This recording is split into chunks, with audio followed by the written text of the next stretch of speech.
I'm so sorry. I always do find it interesting, my wife, somehow, she's up there with our kids. She always seems to time it perfectly to be on the kids group when I'm preaching. I don't know if that says something about the next 20 minutes or so of our time together. I don't know. Before I start, I want a little bit of congregation participation. Now, I'm going to test your knowledge, and this might be showing my age a bit, but I'm going to say a sentence, and I want you to shout out the last word of this sentence, okay?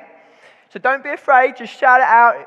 There are some wrong answers, but I'm looking for one. If I say, the future's bright, the future's orange. Oh my goodness, I was so worried that no one would say that answer, but you got it in one. It's great. Yes, orange. It was an old slogan that Orange Mobile used to promote their mobile phones. And it meant you've got a great future ahead of you if you have one of our phones. Wouldn't that be amazing?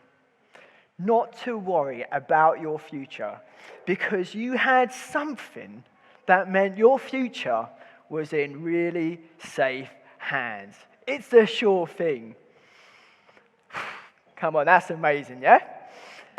Now, I don't know about you, but I worry about my future sometimes. I really do. I'm a natural worrier. I used to worry about hair loss, but I think that ship sailed some time ago. Now I just worry that I'm going to continue on the path of looking like our vicar here, Phil. Sometimes I worry about my kids. I saw my son, he's 2. I saw him eat toothpaste off the floor the other day. I worry about that boy. I really do. But we might worry ourselves. We might worry about our finances, our career, our grades, our health, our relationships. Charles Kettering, I don't know if you know this guy, he's an engineer from the 19th century, and he once said, we all worry about the future because we have to spend the rest of our lives there. In other words, worry is orientated towards the future. Now, over the last few weeks, we've been looking at the heroes of faith in Hebrews 11. These are men and women whose stories have hopefully inspired us to live out our faith in radical ways today. And the writer of the book of Hebrews defines faith as being sure of what we hope for and certain of what we do not see. So like worry, faith is generally orientated towards the future. So with that in mind, let's turn to our reading today. It's Hebrews 11, verses 20 and 21. I was waiting for it to come up. You're like looking at me. I don't know if it's going to come up. It might come up, but I'll read it.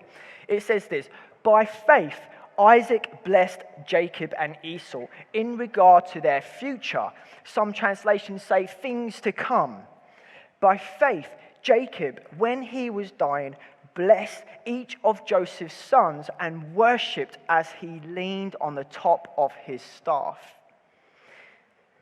So in ancient times, at the end of their lives, fathers would bless their kids. Now, a blessing isn't just a nice card from dad saying, here you go, guys, enjoy. It's much weightier than that because it was invoking God's favor over someone or their circumstances at a point in the future. And this blessing in Hebrews 11 that we just read, it was the daddy of all blessings. It was the daddy of all blessings. It was the blessing of Abraham. You see, God promises Abraham that he would bless and redeem the entire world through the descendant of Abraham. So Isaac and Jacob in this scene, they're both on their deathbeds, passing this blessing on to their sons and their grandsons. But what I actually love what I actually love about this verse is that despite Jacob and Isaac not seeing the entirety of this blessing fulfilled in their own lifetime, it was this moment, it was this act of trusting God with their future that made their names on the heroes of faith. This act. Now, if you know the story of Jacob, then you know that his life wasn't particularly Hall of Faith worthy. In fact, I'm just going to say it, Jacob, he was a bit of a dodgy geezer at times. I'm from Southeast London. I'm going to say these words. His name literally means supplanter or deceiver. And true to his name, he was a trickster. In other words, this is how I picture Jacob. He's the Del Boy of the Bible. Do you know that? He's the Del Boy of the Bible, a slippery eel at times. So this morning, I want us to focus on Jacob and ask ourselves, how does Jacob go from deceiver to believer? How does he go from someone who began in failure but ended in faith, trusting God with his future and the future of his children and grandchildren? And we're going to be answering that by taking a really quick whistle-stop tour through Jacob's life. It's a lot to cover, and we're just going to keep going until we get to the end. So we start with the birth. In Genesis 25, we read that Isaac's wife Rebekah became pregnant with twins. You had Esau, who was the older brother, and Jacob, the younger brother. And like brothers, I saw it this morning with George and Joseph, there's sometimes a little bit of pushing and wrestling. And this was all happening inside Rebekah's womb, even when they were still growing. And she was worried, but God said to her, here in verse 23, he said to Rebekah, 2 nations are in your womb, and 2 peoples from within you will be separated. 1 people will be stronger, and the other, and this is the important bit, the older will serve the younger. Now, in this culture, that was not the thing. It was always the older, they got it. The younger, they served them. But here's the thing. Somehow, God saw Jacob. God had a plan for Jacob's life. And Jacob's life, it looked pretty bright. And all he had to do was trust God. So what went wrong? Now, they were fine with believing God's will. They were like, yeah, I think I'll get aboard with this. This is a good promise. I like this. Yeah, Esau, it's coming, mate. You're going to be serving me. But the thing is, they had a tougher time believing in God's ways. You see, God had a plan for Jacob's future, but they preferred their plans. When I walk my daughter, she's coming up to 4. When I walk her to school, I tell her, come on, Phoebe, you know the drill. We need to get to school by 9 o'clock. And if we're not there, you're going to miss out on the first few minutes. You know it's going to happen. What do you think happens when we leave the house? And I say, Phoebe, we're going this way. This will get us there. What do you think she does? Oh, yeah.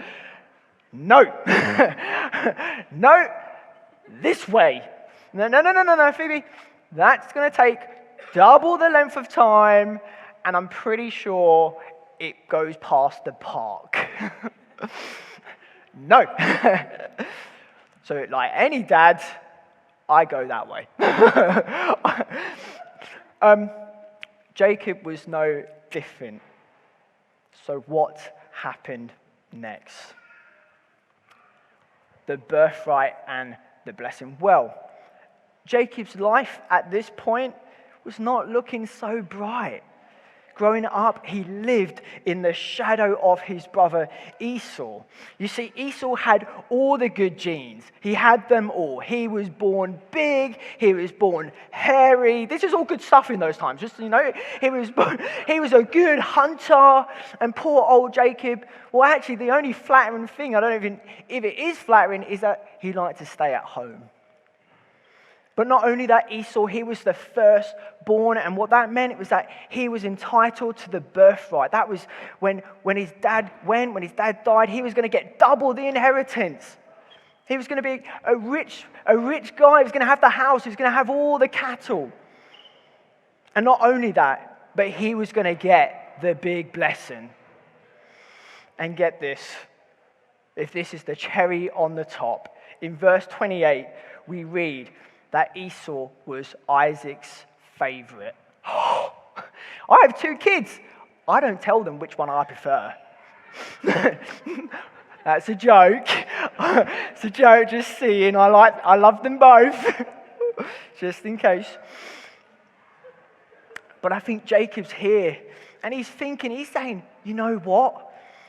My future isn't really looking that great. I was promised it was going to look good, but it's not looking that good. I don't think I can trust God that he's got my future in his hands. So what did Jacob do?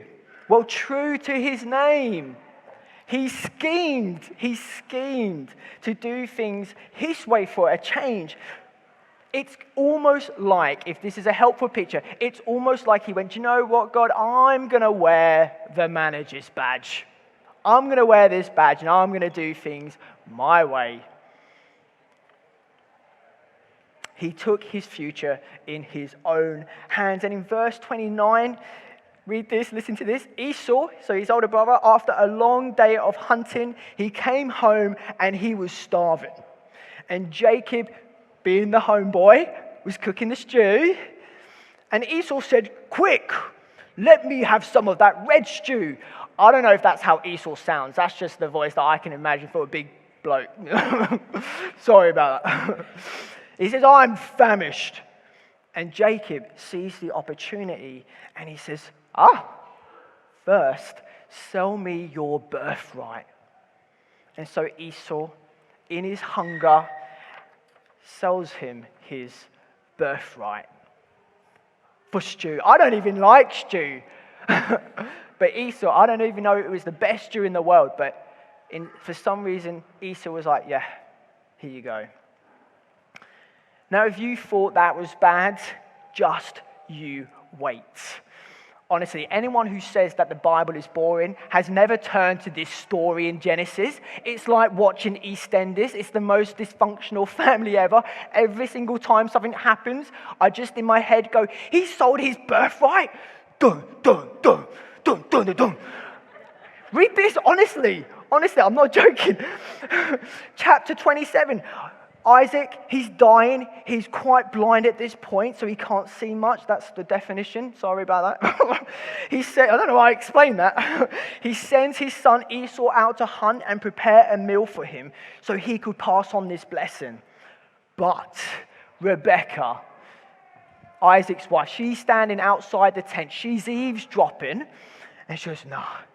Do you know what? She gets Jacob, and they scheme to trick Isaac into giving Jacob that blessing. And do you know what he does? Jacob, it's so insane. Jacob goes in, he dresses up as Esau, he wears his clothes. He then gets goat skin, he puts them on his neck and his arms. I mean, honestly, guys, this is the first example of catfishing here in the Bible. I'm not even making this up. I don't know what else he's doing, maybe with sellotape, and he's just, I don't know. I've seen that, they do that, honestly. Jacob would love YouTube. But Jacob, he goes into the tent, and Isaac calls out. Remember, he can't see. He said, who is it? And Jacob replies, and he goes, it's me, Esau, your firstborn. Isaac's like, you feel like Esau, you smell like Esau, you must be Esau. So Isaac gives Jacob the blessing. Now, it's easy to kind of condemn Jacob, and I'll be honest, he's a bit of a plonker. But when our circumstances don't go well, can we honestly say that we always trust God in that?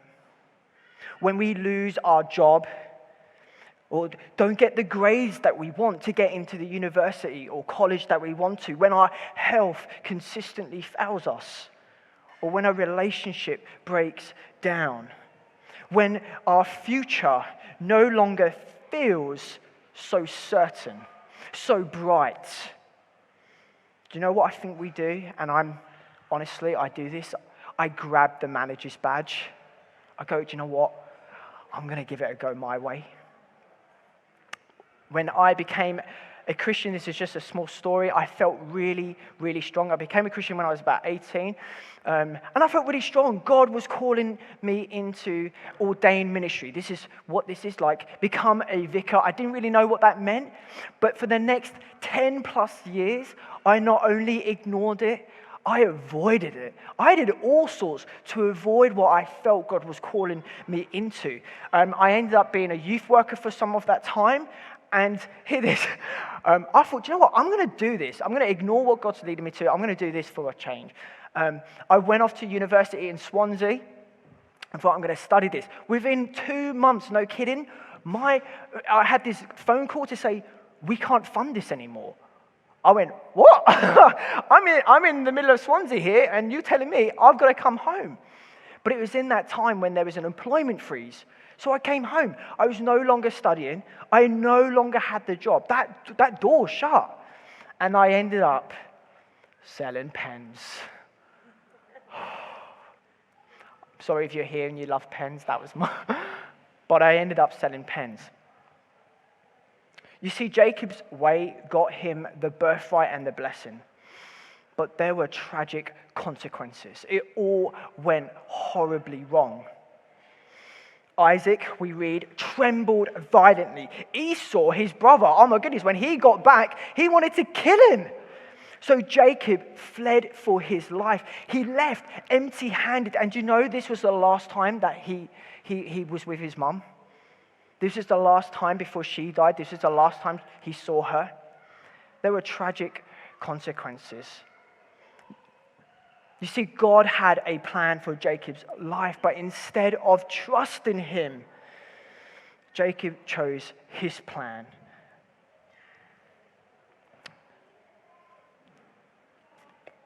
We're going to jump ahead to Genesis 32. Now, over the next 20 years, Jacob spent his time working for his uncle Laban. And it's a whole nother story here, but just trust me when I say Laban, he was an even bigger trickster and deceiver than Jacob. He met his match. And in this time, Jacob got married twice. Again, another time. And he had children. And at the end of this time with Laban, things were becoming a bit tense. The tension arose between Jacob and Laban. So Jacob decides to go home. But there was a problem with this. You see, Esau, the guy who wanted to kill him, he was still there. But you see, Jacob had no other option. So he went home. And on his way home, someone pinged him a WhatsApp message or, I don't know, dropped him an email, I don't know. And he said, guess what? Esau is coming to meet you. And Jacob's thinking, oh my goodness, I'm a dead man. This is the guy that I stole everything from. He's going to get me. And do you know what Jacob does? He sends his servants ahead of him. Then he sends his cattle. And then this is my favorite bit. He sends his wives. And I'm thinking, bold man, Jacob, bold man. And then I got it. I think he's thinking, if my wives can't convince Esau he's wrong, then no one is. That's what I think he's thinking. But in that moment, Jacob, all alone, left with nothing again, God meets him. And in Genesis 32, we read this. We read that God wrestles with Jacob all through the night. And Jacob, he was unrelenting. So much so that there was a point in this wrestling that God touches his socket and it breaks. His socket in his hip, and it breaks. Now, I don't know if you know this. This is something I've learned recently, but the socket in the hip is one of the strongest parts of our body. Someone's nodding. Yes, Carmela, yes. I'm going to just be confident. It is the strongest part in our body. But for now, it was now Jacob's weakest. And so in this weakest moment, with no strength left to fight, he says this in verse 6. I will not go unless you bless me. So God asks, what is your name? Do you remember when Isaac asked that and he lied? Jacob replies, I'm Jacob. For the first time, he's honest who he is. He's honest about who he is and where he is. And he's not hiding. He's not scheming. And then God says, no, your name is Israel, which means to persevere with God. I don't know if you know this, but Google have this monthly award for their staff members. And it's an award for, let me get this right, the greatest failing that leads to the greatest learning. I think this was Jacob's award moment. It was his weakest moment, but his biggest lesson that he learned. And what was that lesson? That it wasn't about living his life self-sufficiently, but it was about living his life in surrender. When he couldn't fight anymore and his strength had depleted, it was in that moment that he realized how much God loved him, how much he had a call on his life, despite his character, despite his flaws, that God had a plan and a purpose for him. And all he had to do was surrender. Jacob was a new man, forever changed by this encounter with God. But you know what? He spent the rest of his life limping because of the hip. And you kind of wonder what's going on there, but this is how I've come to really love this lifelong limping. It's that it reminded Jacob that no matter what he was going through, no matter how strong he thought he was, a life walking with God meant always leaning on him, always depending on him. And so we're going to come into land with the final story of Jacob's life in Genesis 48. But just before we do this, I just want to remind ourselves of that verse that we read earlier, particularly verse 21. It said this: by faith, Jacob, when he was dying, blessed each of Joseph's sons and worshipped. One translation I heard was amazing. He was bowing as he leaned on the top of his staff. Now, I love this picture. Jacob goes from a deceiver to a believer. He spent years doing things his own way. He was a schemer. He bartered for the birthright. He burgled the blessing. But it led to mostly tragedy. And now at the end of his life, despite these promises not being fulfilled in his life, he still trusts God. See, this posture here, this posture of worship, is someone who is constantly leaning on God. And do you know how he blesses Joseph's sons here? I love this picture. He blesses the younger son above the older one. It's like Jacob says, I don't get your ways, God. I don't get them all the time. But I know that they're best. Now you're probably wondering, what has Jacob's story got to do with me? What has it got to do with us here today? Now, the promise that was given by faith to Abraham, to Isaac, to Jacob, and so on, all the way through the descendants, leads to Jesus. This was what the Apostle Paul is talking about in Galatians 3. And he says the promises were spoken to Abraham and to his seed. And Paul is trying to get the point here. It's talking about one person, who is Jesus. You see, Jesus is the fulfillment of this promise that they've been waiting for generations. He's the blessing. Why? Because he's the substitute for all humanity. He was born without sin, and he died on the cross for you and me. Tim Keller is one of my favorite authors. He's a pastor in America, and he says this: the gospel is that Jesus came to earth, lived the life we should have lived, and died the death we should have died. Paul goes on to say, if you belong to Christ, you are Abraham's seed and heirs according to that promise. These are big concepts, but it basically means that we don't know, I don't know what my future holds, but I know who holds my future. Amen? Amen? God has a plan for you, your life, but it requires surrendering. Surrendering what you want to do, surrendering your ways, how we spend our money, what we study, where we live, what jobs, what this family look like. It means giving them to him, to Jesus, and saying, you know me, you love me, you know what's best. Corrie ten Boom is an incredible hero of faith of mine. She was the daughter of a Dutch watchmaker during the time of World War II, and her family basically helped to hide Jews and get them out of the country. But they were eventually found and caught, and she spent a lot of her life in a concentration camp. And she said this, whilst most of her family she knew had been killed, she said this: never be afraid to trust an unknown future to a known God.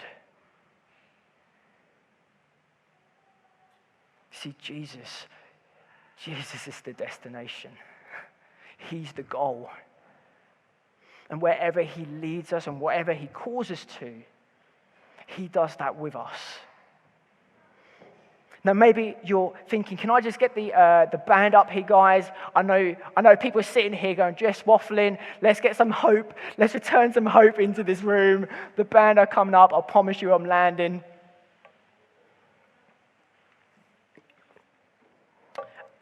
Maybe you've come today and you're thinking, do you know what? My life is worse than Jacob's. But here's the thing. Think back to that wrestling, that battle that he did with God. Just think back to that for just a moment. You see, when we've given up on all hope, when we've depleted all strength and willpower, here's the incredible thing. Jesus doesn't give up on us. It's him. It's him who's unrelenting. It's him who chases after us. It's him who continuously calls to us. And he doesn't stop. Why? Because he loves you, he loves me, because he has a good plan and purpose for us. No matter how little we think we might have left, or how long. I'm not going to call you all old and wrinkly like I did, but it doesn't matter. God still has a good plan, a good future. And that means despite how flawed we are, how imperfect we are, despite where we've come from, despite our circumstances. And I'm going to end here on just one more thing. Trusting God doesn't mean that our life becomes suddenly much, much easier. It doesn't. I can testify that in my own life. Doesn't mean that suffering suddenly stops, or even that the future will suddenly become crystal clear, like there's some crystal ball that you just suddenly drops on your lap. But it does mean that no matter what He's called us to, wherever that is, whoever that's with, that we place ourselves in the best possible hands. I want to end by saying one thing. The future's bright because the future is found in Him, the one who loves you, who knows you, who chases after you.